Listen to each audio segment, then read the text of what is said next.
everybody, John here again, and today on To The Garage we're going to do a test drive and review based on 10,000 miles in a Jeep Renegade. So a couple of quick disclaimers. We've done 9,250 miles in this car, and the other one is that this car is not completely standard, and that's because it's had an ECU remap, which is, we'll tell you about it in a little while. But I've driven about 5,000 miles with, 5,000 miles without. I guess the first thing to address in the overall picture is it is a sister product to the Fiat 500X, the 4x4 chunky version of the Fiat 500. And there's all sorts of negative press and connotations that have gone with that. So let's address that first. I am an automotive engineer by background and spent a lot of time on all sorts of car production lines and understand a lot about how cars are built. What this vehicle is a platform vehicle. A platform vehicle shares the most expensive part for auto manufacturers between several vehicles, possibly several brands. And the platform is essentially the floor plan. So imagine this vehicle with no body on, just a flat floor. It's a little more complicated than that. And its associated suspension attachment points, engine and transmission.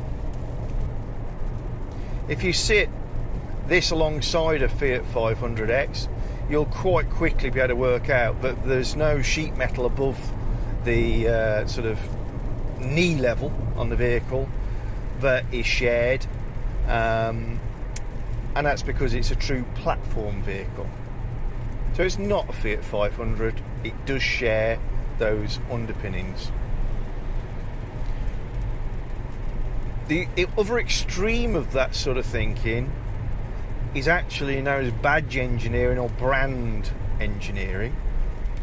And the most obvious version of that to share with you guys would be Ford Galaxy with the Volkswagen Charan, with the Seat Alhambra, and I think there may be another one in there, but I'm not sure of it. And essentially they were all the same vehicle. Some of the models offer different engines, but essentially that's badge or brand engineering. You are buying the same vehicle, just different trim levels, maybe different specifications that were available for one brand but not another. This is the other end of the spectrum. So it is a different vehicle, but it does share some underpinnings. Another piece of negativity that has been levelled online is it's not a proper Jeep. And that's based around the fact that it can be two-wheel drive. This one is, and it's not built in North America. No, it's not. It's built in Italy on a Fiat production line, but it's a wholeheartedly American design. This is a Jeep. It's designed by Jeep. They've chosen to manufacture alongside Fiat. Let's look at the specs, scores and review for this vehicle. Safety. I'm very pleased to report that this is a 5-star NCAP rated vehicle. What that means is you can go online and watch the crash test results and see how it compares with others. And those 5 stars mean that in all of the tests that they conduct, this vehicle performs in such a manner that the interior cell, the area in which occupants sit, its integrity is maintained, and there is a degree of survivability. So 5 stars, top of the tree.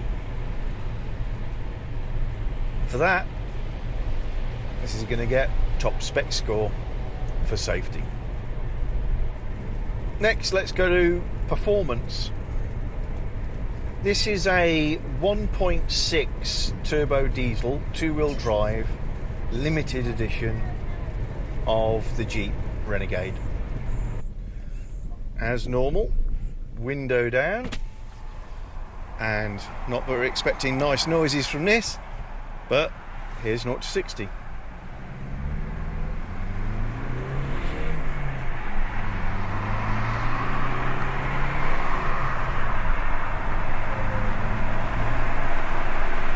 And there's 60. Real world, you're going to get 10.5, 11.5 second 0 to 60 out of this vehicle. So, not lightning, and in standard spec, it's a really good, smooth, capable engine. A little bit of clatter on startup, gets very quiet very quickly. We're currently cruising at 70 miles an hour, but it's no sports car. What's surprising under the category of performance is just how chuckable it is. It really does corner very, very well. Grip levels on dry tarmac are really impressive. It's a very square car. I don't mean that just from a styling point of view. It's quite short. The wheels are very close to the corners to make for decent off-road potential. But it's very wide. Track-wise, this is as wide as my pickup truck. Put the dimensions down the bottom. And what that gives this vehicle is a real go-kartish feel when you're being a bit lively with it around the lanes. Sure, it leans a little bit, it's tall, but it never feels like it's going to get wayward. It turns in quite quickly. The rack, I find really good.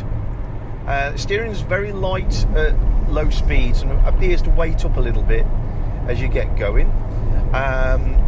It's maybe a little dead at the perfectly straight ahead position, but despite other people's reviews, I find it quite communicative. If I could communicate myself, I'd have said I find it quite communicative.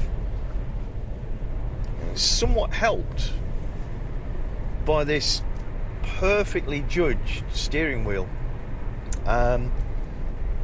It'd be easy in a Jeep brand car to give it an enormous steering wheel just for the sake of it, but this is just right sized. It's got a particularly thick rim. It's got bulges where your hands sit and all the rest of it, so it just feels really nice to chuck around bends. You can get quite a good flow going with it.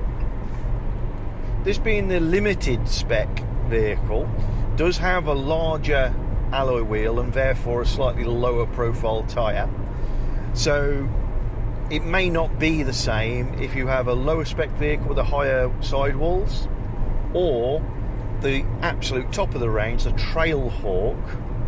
And the Trailhawk is the genuinely off-road capable version of this vehicle, but just got off-road specific tyres, a little bit more ride height, etc, etc. So that may not play out well in terms of tarmac performance. I can only really comment on this model. Brakes are excellent. They slow you down nice and quickly, but they're not snatchy. And the only source of niggle that I had with the vehicle at all is when we first received it, the brakes squealed just a little bit. I didn't return the vehicle to the dealer for that because I was intrigued to go and have a look, see what was under the rims anyway, see how the brakes worked out. So I just used copper slip on the backs of the pads, and that's been gone now for 10,000 miles, not a single peep has come from the brakes. But it's worth mentioning that that is the only fault that we've had in 10,000 miles with this vehicle. And just bear in mind, I'm including squeaks, rattles, teething problems, nothing. It's been absolutely 100%. That's pretty impressive. So while we're on the category of performance, I ought to talk about the little secret under the bonnet. So this vehicle has had an ECU remap. It's a remap by a company called Viezu, and it's quite an impressive one. This engine stock is about 120 horsepower, and as I said, it's perfectly adequate, it's smooth, it does what it's supposed to, not particularly thrilling, but you're not going to be disappointed with it. But I do like my car mods, and we do like tweaking, and whilst we were over at our local independent Jaguar dealer getting some mods done to one of the other cars, one of the guys commented on the Renegade, and before you know it, we were hooked into getting the remap done on this. And the reason the remap was so interesting is it adds another 40 horsepower, so that takes you 120 to 160. Now I can't prove that there really is 160 under the bonnet. It also in theory adds about 60 newton meters of torque. Don't know if that's there either. I can tell you it definitely changed the car. So I believe there's 2 different tunes available through Viezu. There's a milder one, which is all about the economy, just improving the economy of the vehicle. It does give you a little extra horse. We went for the more dramatic one, and it works. It's very lively. In terms of negatives, it gives a little bit of torque steer, but that's kind of fun because it's not enough to give you any issues. It's enough to feel the wheels taking turns at who's going to pull hardest, and makes the front dance just a touch. I really recommend it, and it's helped the fuel economy with myself and my wife driving it. I can't vouch for how it's going to cope with you guys driving it. So this one's more lively than your standard, and it makes it quite good fun. I think it's knocked about a second and a half off 0 to 60. Got no precise way of checking that. Cost here in the UK for that, including installation, was a little over £300. It does require the ECU to be removed, as well as uploading the map through the normal connector, and it can be put straight back to standard. With the remap, overtaking's a real joy. You get that sort of elastic band pushing the back that you associate really with turbo petrol cars. It sort of winds up and then goes some more. This is a 6-speed manual, and at motorway speeds in 6th gear you've got quite a lot of good instantaneous torque to take you past stuff on the road. Drop it down to 5th and it shoots away. Really very pleased. Also, the remapping has given 0 fault codes, errors, etc. Now this will mean absolutely nothing to any of you guys outside the UK, but I'm just coming up to the bottom of Telegraph Hill in Devon, which is the road from, get ready for it, Splatford Split. Love saying that. It's a very steep, very long hill. I've just dropped us into 6th, also known as Old Haldon Hill, Haldon, and we're maintaining speed beautifully in 6th. I'm having to back off because people in front can't keep it up. A380, if you know it. It's an interesting test. Will your car pull cleanly up it at 55 in top gear? Jeep Renegade will. With a remap. And it's interesting when you get to the top of Haldon Hill, there's always 2 or 3 cars by the side of the road, usually a camper van or 2, hauled over with the engine covers up because it burns clutches, and air-cooled engines don't like it. People aren't moving quick enough up the hill to get the air cooling working well, and giving their cars a little breather. Ooh, good! A slow lorry! Hee-hee! Jeep power!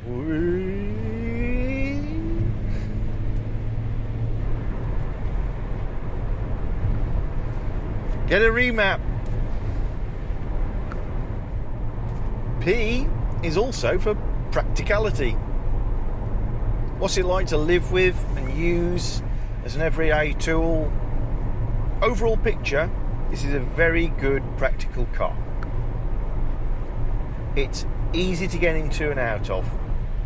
The height is just right. It's elevated enough, means it's easy to get in and out. There are grab handles not on the A-pillars but on the roof lining, which are substantial enough to assist you. The passenger side has a great grab rail on the dashboard, which is very substantial. You can pull on that all you like, that's not going to twitch, which is great for hauling yourself in, and is obviously there because it's part of Jeep heritage that's always been there on Wranglers. It does have a name, you can Google it, I'm not going to say it on YouTube channel, but if you're going off-road in the Trailhawk, I'm sure that'll come in handy to keep your passenger steady. Storage in the cab, yeah, pretty good, good sized glove box, although the manual is very big and chunky, the wallet that comes in, so as long as you lose that, you've got a good usable glove box. The centre bin is deep, if a little small and square in shape, but very usable, and also contains a USB charging point, and there's a notch in the side quite nicely, which means even when you close the lid down, if you've got cables coming out, you're not pinching them and ruining your cables all the time, so that's good. It has an armrest on it, which is in the right place for a change and can be slid forwards or backwards to make it more convenient to use as an armrest, to move it out the way of the bottle holders, cup holders in the middle, so that's all good. A little storage bin down in the middle of the center console with another USB input, and that one actually is a connection that you can connect up your music device to the sound system. It's got 12 volt input, basically a cigarette lighter with a cover on, and it's also got a 3.5mm auxiliary input. The entertainment system is sat nav in this model. It's got integration with your phone, it's got your iPod connectivity, etc, etc. Air conditioning is by climate control and is dual zone. Nice, easy to use controls, really impressed with those. I like the feel of them as well, the way they work, the way they look. Just passing a Nissan Cube, another nice quirky vehicle. Driver's side seat is adjustable for height, rake, but it's all manual. The only electric control is the lumbar support, looks a little strange. So all manual, but the lumbar's electric. Rear seat passengers have got nothing to complain about. It's not huge, but the car's not huge. It's a good size for the class of the car that we're in. You're certainly going to get 4 fully grown adults in without complaining. Height, fabulous. I'm 5'10" and literally have at least 6 inches above my head. In the back it's a little lower, but again, I mean, you could definitely wear a quite substantial hat without having to worry. The gear shift in this 6-speed manual car is worthy of note. I'm going to say something reasonably radical. I think this is the nicest gear shift in any front-wheel drive car I've ever driven. I've driven a lot of cars. Front-wheel drives can be a little vague compared to rears where you're going more directly into the gearbox. And then you add the fact there's 6 gears, which means there's a lot more going on, a lot more slots. It's got all the things that weigh up to saying this should be a little bit vague. It's really quite slick. It's got a really weighty gear stick knob, which probably helps bizarrely in the feel of it, but I genuinely recommend you jump in one of these in a showroom and just try that shifter. They've done something really, really good with something as simple as an excellent gear shift. I don't think I'd be pushing it too far to say you'd have to jump in a Mazda MX-5 to guarantee that people would say, yeah, this is slicker. And that is a very slick gearbox. Probably the best one without spending shed loads of money. Rear boot space, not for I've got a front boot, is pretty good. It's on a par with other SUV crossover vehicles. And in terms of practicality, this is the test for what's the longest thing you can put in. And you can see we've extended the rod. This is the longest thing that you could put in the Jeep. And we're just going to have a look to see how big that is. So we'll put that on the floor.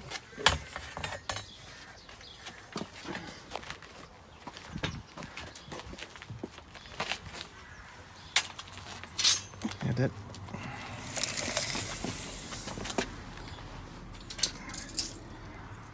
And that is 9'2" compared to 6'7" for the pickup truck. So, as per our last discussion, pickup truck's fabulous, but for long things with a canopy on, they're not actually that good. You can see we've got quite a good square load bay in the back of the Jeep. We've got 12-volt points, curry hooks, lashing points, so not massive but a good boot. The fixtures and finish, overall impression is really good. The dashboard is excellent quality, really good, heavy, soft, well grained vinyl finish. The major A-surface plastics, whilst hard, are quite evidently good quality mouldings. The nice fine matte black finish or metallic finish on the sort of embellishers round the air vents. The few touches of chrome that are in the car are small enough and well enough executed to look excellent against the black, and the headlining is cloth, so all really good. The tops of the doors are the only parts sort of above the waistline that I feel could have had a few more pennies spent on them. The plastic is a little on the brittle side, but they look great until you touch them. So don't touch them and you'll be good. The A-pillars are something to behold, if I'm honest. They're massive. They're like the D-pillars on some cars. They're like the rearmost buttresses on most cars.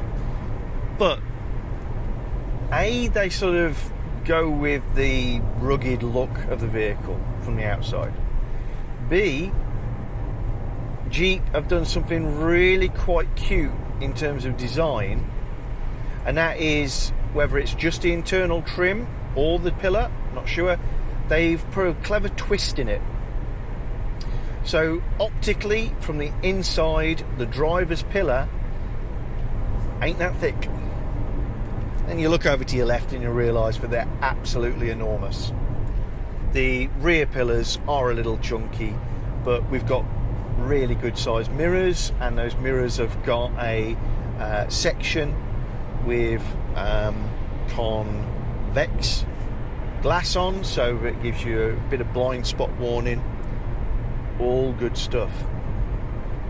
So I'm making it sound like everybody's dream car. This is the product of American design, with Italian build.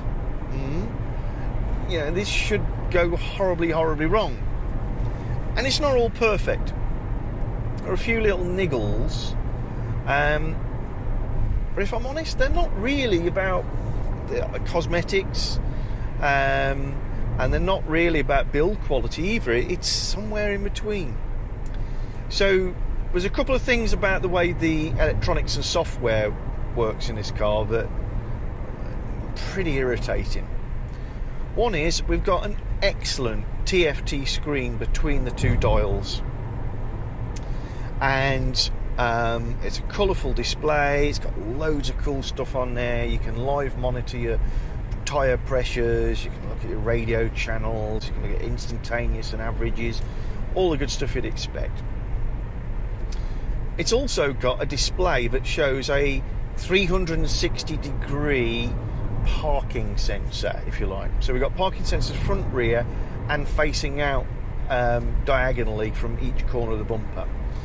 And when you're parked up, these sensors show up on a graphic on the screen to show what's around you. And if you walk around the car while it's sat in and running, they'll all go off one after another. It'll detect somebody walking the whole way around the car. They just disappear when they're right by the B pillars. And that's great for parking. However, that display comes on whenever the car is going below 15 miles an hour. And even if I want to see the other displays, like maybe I want to see what the trip distance is, maybe I want to see tyre pressure, I want to see average miles per gallon, I can't.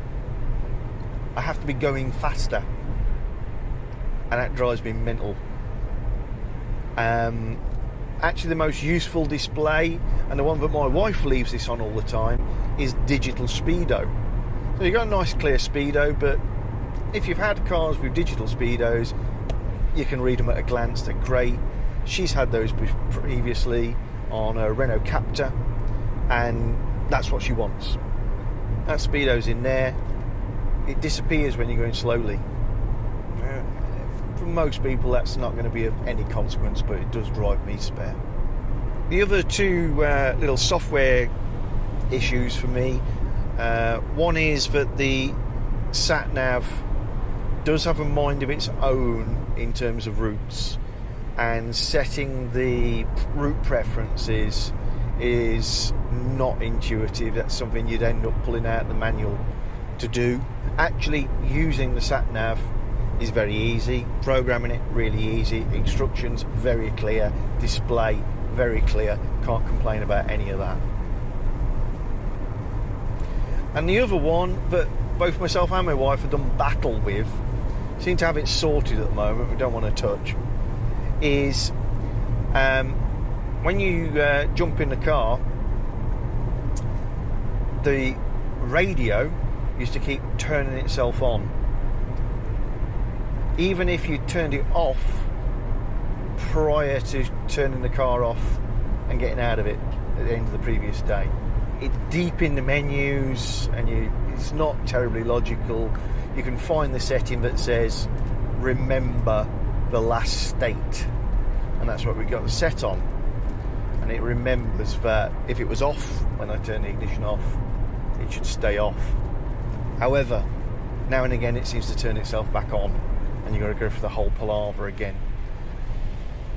Another minor interior layout niggle is this big bad boy with the Jeep logo, as is everywhere in this car. This big plastic moulding that houses the rain sensor, light sensor, etc, etc. It's huge. I mean, it's properly big. Obviously there's a mirror here that is in front of a lot of it, but it does mask up an awful lot of your windscreen. And again, if you're like me and you like to sit quite high, you can find yourself nodding your head to look around it.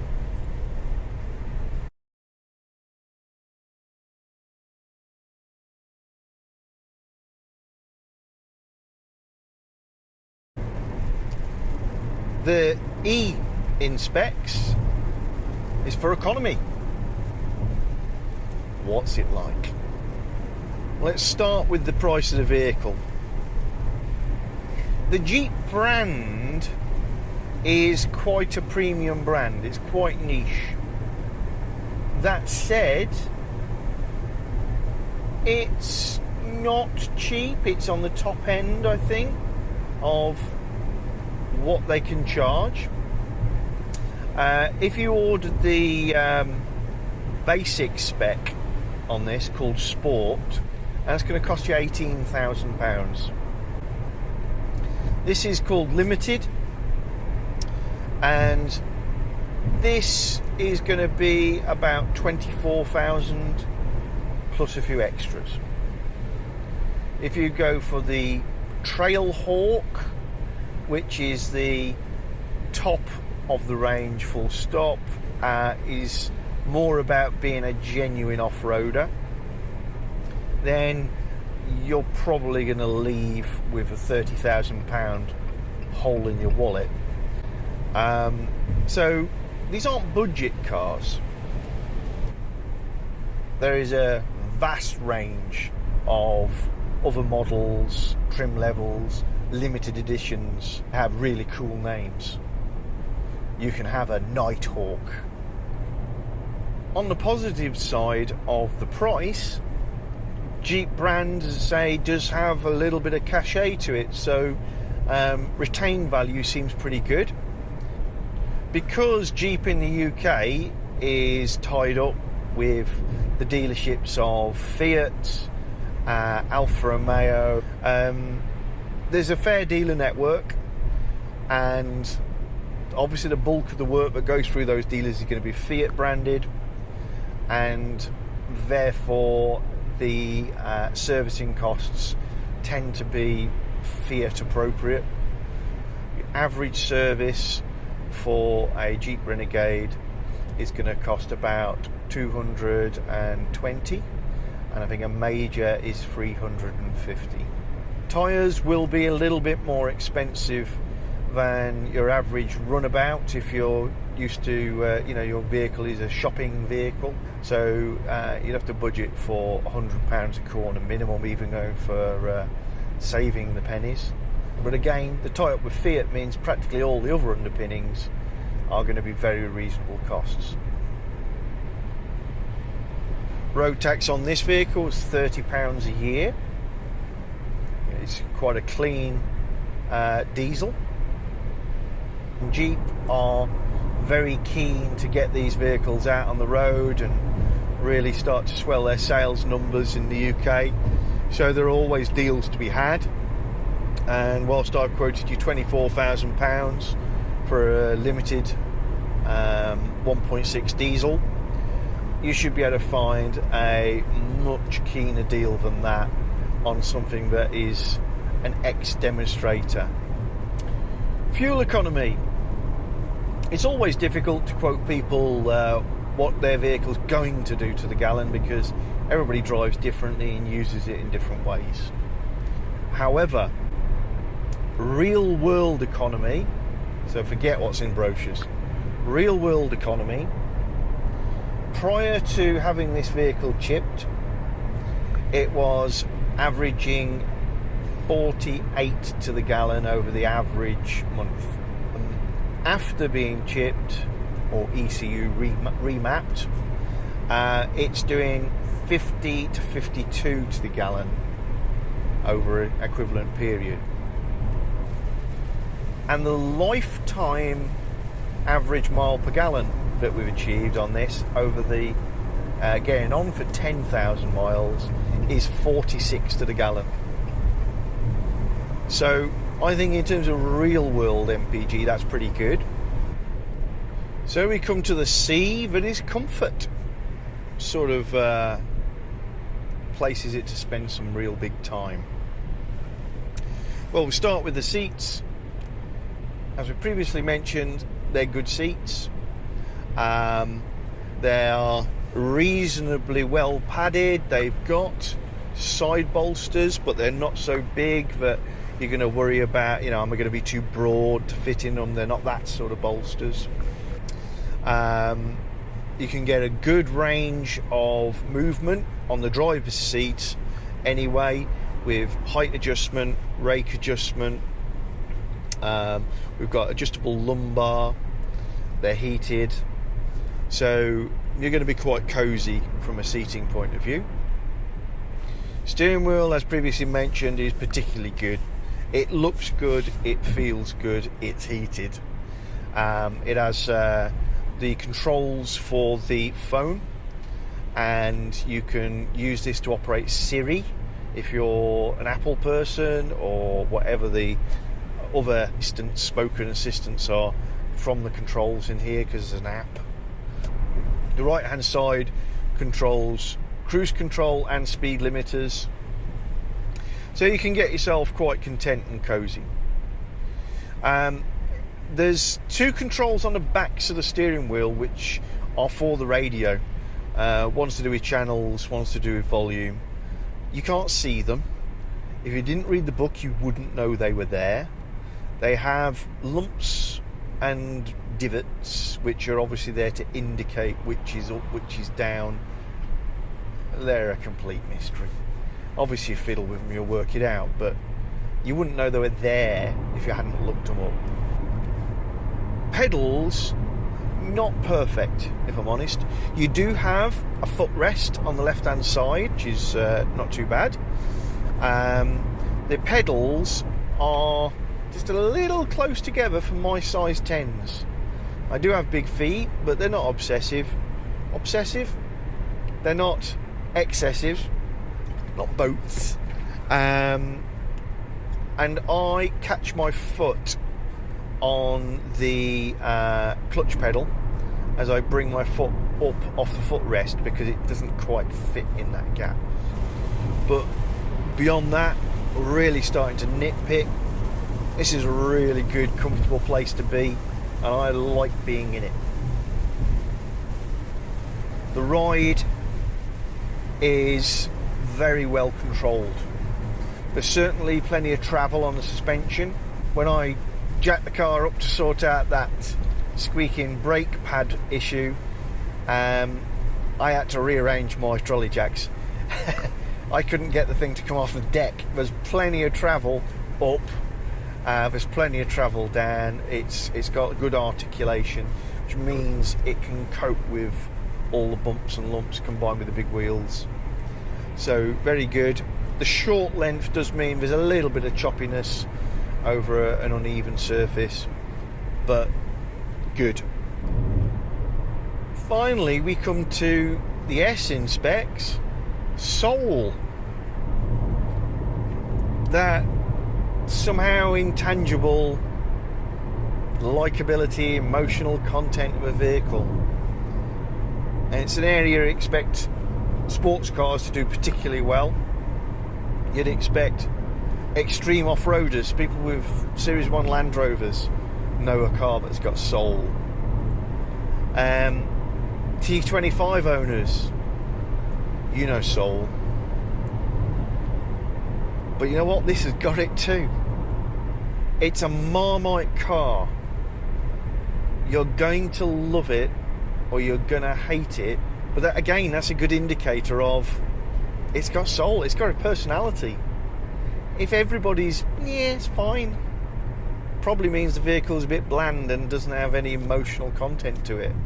A criticism you could level at many a 80s and 90s Toyota. Brilliantly engineered, nothing to hate about them. Boring. This ain't boring. Start with the looks. It's very obviously trying to connect itself with the Wrangler, which is an American legend, and it's no bad thing to try and use that heritage. You think this is a Wrangler, you're going to be mistaken. It's not going to do the same things for you. But yeah, people like the look of a Wrangler. I like the look of this. Is it because I like the Wrangler? Maybe. The grille is really distinctive, and the round headlights are something that you don't see so often anymore. There used to be, 7-inch rounds on everything. That's rare now, and it makes this car look different, and they look great. I like the fact that it's cut off so vertically at the back, but can well imagine some people hating it. The car is covered in detail homages to Jeep and Jeep's heritage. So at the back, you've got the tail lights with this cross form in them, which is a reference to the jerry can, the pressed steel jerry cans that were strapped to Willys Jeeps originally.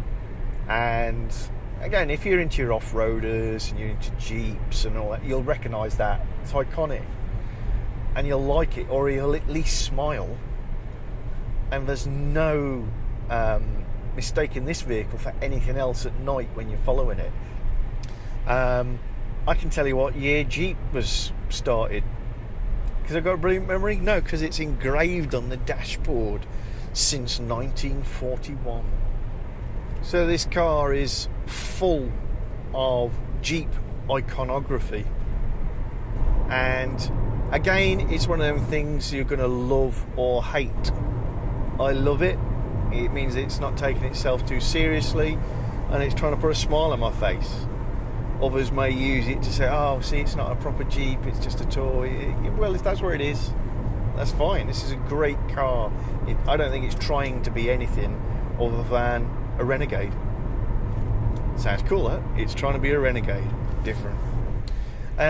Yeah, so stuff like you've got the Jeep 7-bar grille and headlights motif, embossed or drilled as an air vent in this particular case, and I can see that same icon on the speaker grille and on the bottle holder.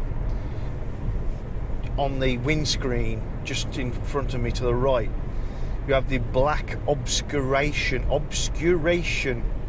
it's an interesting word, obscuration strip around the windscreen, which is a printed black edge that covers up the glue basically, and that obscuration strip has a Willys Jeep climbing up some rugged terrain hidden in it, which is fabulous. Other ones which I know of and make me smile, on the rear tailgate glass there's a picture of Bigfoot hidden in the obscuration strip. And two other personal favourites, you can go find the rest yourselves. When you open the rear door, the top of the black plastic sills is exposed, and embossed on there it says no step. Well, you couldn't step on it, it's way too narrow, but it just gives that military feel to it. It's a cute little thing. It's obviously just there as a bit of an in gag. I love that. and my personal favourite is around the hole where you put your keys, and this is one where you could own the car for years and not spot it. Off to New Adventures is embossed.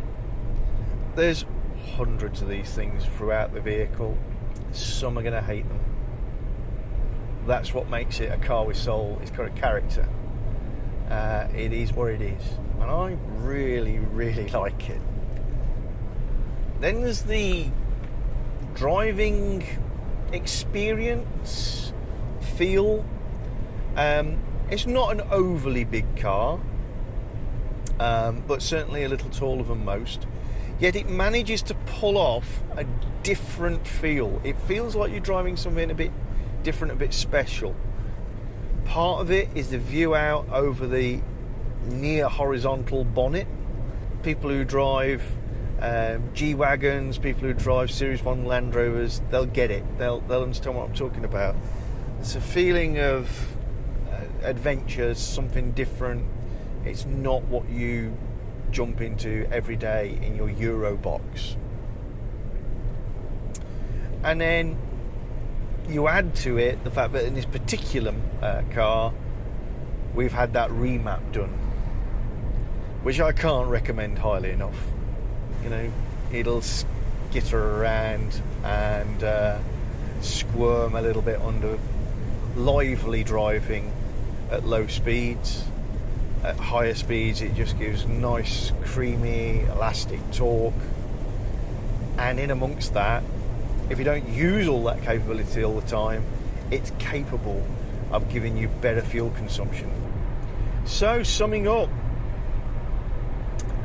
Jeep Renegade, if you treat it as a faux Wrangler, it's going to come off really badly. It's not that.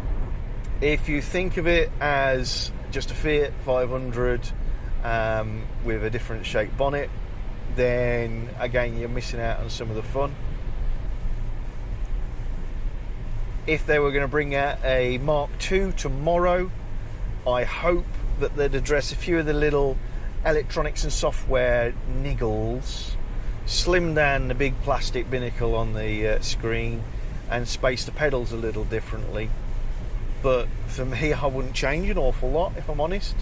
I'd look forward to seeing some new colours and maybe a different interior trim. I think the only non-black trim we could have had this in was way too garish. Something lighter but reasonably sophisticated would be interesting. Beyond that, great car. Really recommend you get out there and try them.